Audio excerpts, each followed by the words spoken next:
Let me say, first of all, if I had known that the welcome was going to be this warm, I would have tried to swim over Friday night when they canceled the plane.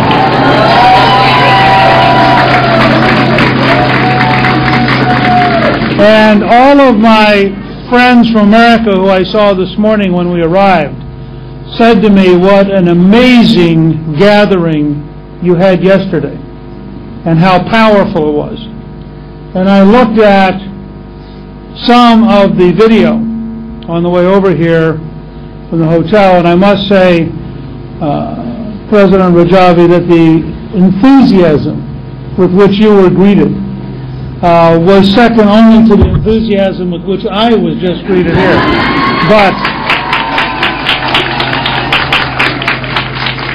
But I urge your organization to edit the best 30 minutes to an hour of that and put it on cable in the Washington, D.C. area in the hopes that some people in the State Department might actually see the reality that this is a massive worldwide movement for liberty in Iran and not anything like the State Department's descriptions.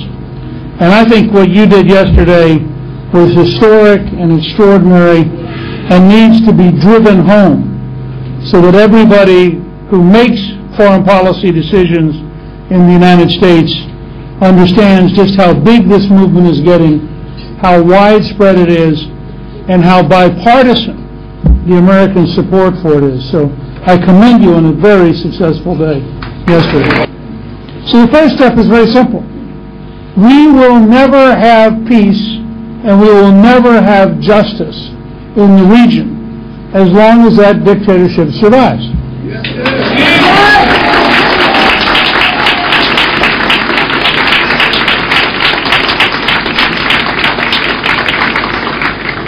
That leads me to my second point, which is what should the American strategy be? Our goal should not focus on nuclear weapons. Our goal should not focus on temporary strategic deals. Our goal should be to assist the people of Iran in overthrowing the dictatorship and eliminating the dictatorship. Now, I say this because it actually relates to what our strategy should be in Iran.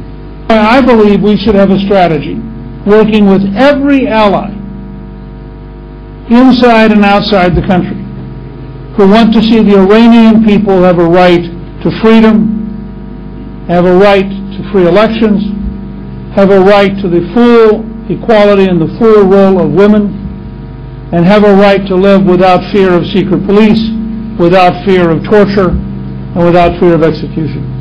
And we should be committed to that kind of Iran. The United States should intervene decisively over Camp Ashraf and Camp Liberty. We bear a moral responsibility. We gave a commitment as the United States. People believed in us. People protected us.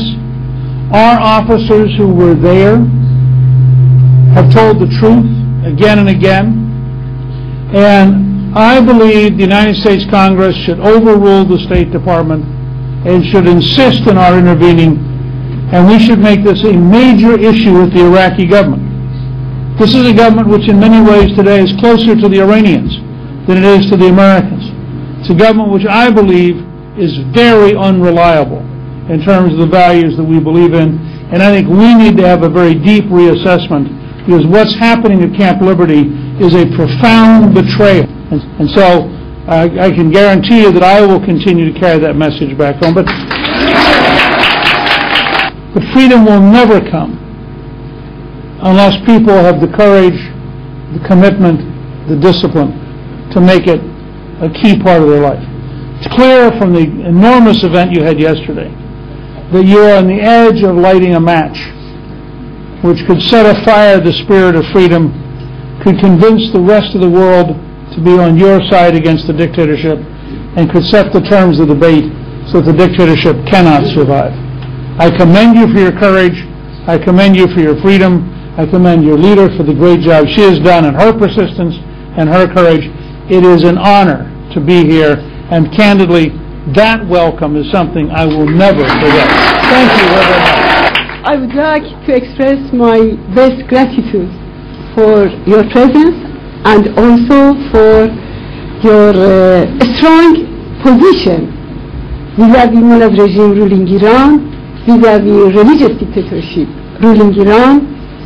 You know that for the Iranian people, for the Iranian resistance, and also for the residents in Ashraf and Liberty, your position, your strong position vis-à-vis Mullah regime is very important and is very valuable, because you know better than me and than us that now Mullah regime is not only a threat for the Iranian people, it's also a threat for all of the world, and it's a threat for the peace and security. And for this reason, I think Iranian people everywhere knows very well your position, your strong position, and I would like to thank you for your position, and I'm sure that one day we can invite you in Tehran after the Mullah. Thank you.